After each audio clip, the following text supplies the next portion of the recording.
ঠিক আছে, রবি ঘোষ, ট্যাক্স বাড়ানো যাইবে না। নমস্কার প্রিয় দর্শক, আমি সোমা, বেঙ্গল বিট থেকে বাংলার হৃদয় স্পন্দন। প্রিয় দর্শক, আজ এক দুটো ভিডিও ক্লিপ আপনাদের সামনে হাজির করছি। আসলে যখন আমি দেখছিলাম তখনই আমি ঠিক করেছি যে এগুলো আপনাদেরকেও দেখাবো। ভিডিও ক্লিপগুলো দেখলে আপনাদের হয়তো একরকম হাসি পাবে, কিন্তু একটু ভালো করে যদি চিন্তা করেন তখন কিন্তু সত্যি বিষয়টা খুব সিরিয়াস। আপনারা জানেন যে মাননীয় মুখ্যমন্ত্রী মমতা ব্যানার্জি তিনি উত্তরবঙ্গ সফরে এসেছিলেন 3 দিনের জন্যে। তো সেখানে অনেক কিছুই, অনেক রকম আলোচনাই হয়েছে।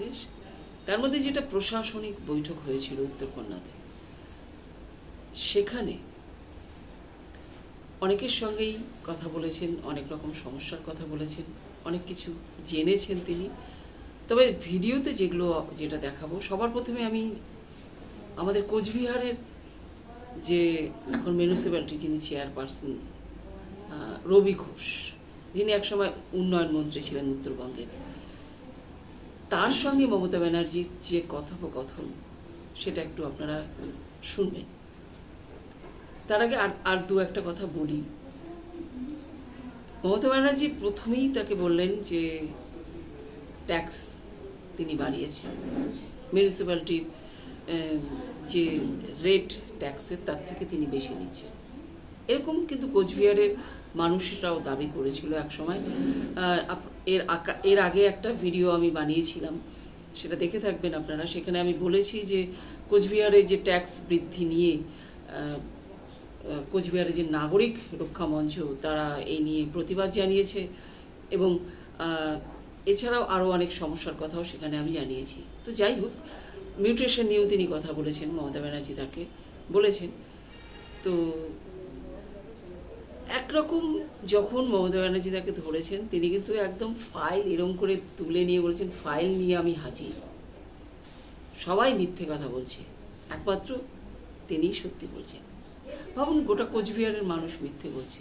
মমতা ব্যানার্জি যখন তাকে ধরেছে তখনও তিনি দাবি করেছেন সবাই মিথ্যে কথা বলছে, অর্থাৎ তিনি ফাইল নিয়ে হাজির।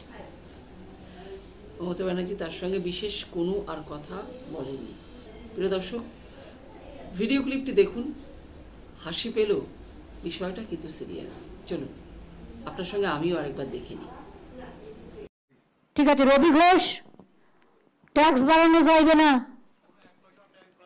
বাড়াইছো তুমি মিউটেশন, আমি সব 1 পয়সাও না।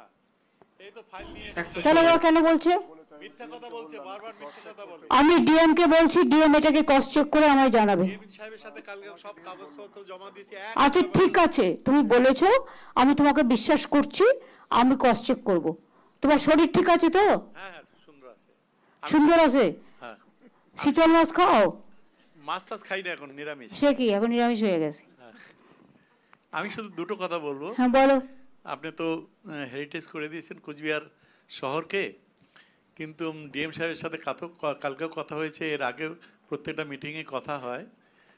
আপনিও গতবার যখন গেলেন লোকসভা ইলেকশনের পরে, তখনও আপনার নজরে দিয়েছিলাম যে 48 কোটি টাকার ড্রেনেজ সিস্টেমে যে হেরিটেজের, যে জন্য একটু জল টল বেশি ক্লিয়ার হয় না, এটা এখনও আমরা অনুমোদনটা পাইনি। এটা পাইলে খুব সুবিধা হয়। পরে দেখা যাবে আবার যখন টাকা আসবে। ওকে, তুমি টাকা ছাড়া অন্য কিছু বলো। অনেক দেওয়া হয়েছে, 300 কোটি টাকা দেওয়া হয়েছে। বস। আর ঠিক আছে, সবই বস, সব ঠিক আছে। এরপর আসছি আলিপুরদুয়ার থেকে চা বাগানের সমস্যা নিয়ে তিনি কথা বলেছেন। তার ভিডিও ক্লিপটা একবার শুনুন, এবং তার উত্তরে মমতা ব্যানার্জি কি বলেছে সেটাও শুনুন।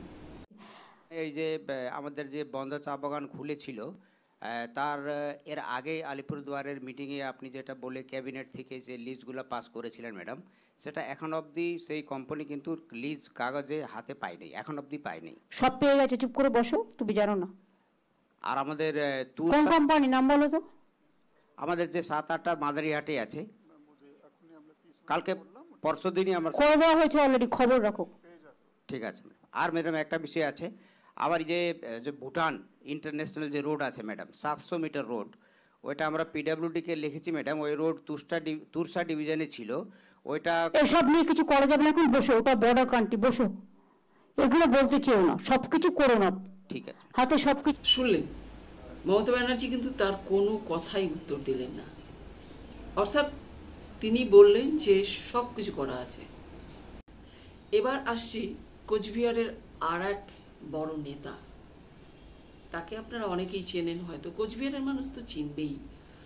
তাকে হিপি বলে অনেকে চেনে, আসলে তার নাম হচ্ছে অভিজিৎ ভৌমিক। তিনি কিন্তু মমতা ব্যানার্জির ভীষণ পেয়ারের লোক। তাকে কি দায়িত্ব দিচ্ছেন এবং তার সঙ্গে কি কথা বলেন সেটাও শোনাচ্ছি, চলুন।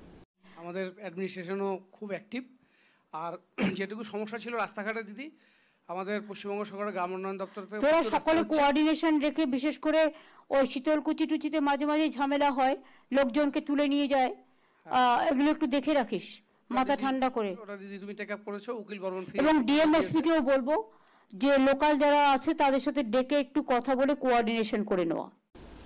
তো মমতা ব্যানার্জি অভিজিৎ ভৌমিককে যে দায়িত্ব দিল এবং প্রশাসনিক জায়গায় রয়েছে তাদের সঙ্গে মিলেমিশে কাজ করার যে বার্তা দিলেন, আশা করব এরপরে সেখানে আর কোনো গন্ডগোল হবে না। তো প্রিয় দর্শক, আপনারা শুনলেন, কেমন লাগলো আজকের ভিডিও অবশ্যই কিন্তু কমেন্ট করে জানাবেন। আজকের মতো এখানেই শেষ করছি। আপনারা ভালো থাকবেন, সুস্থ থাকবেন।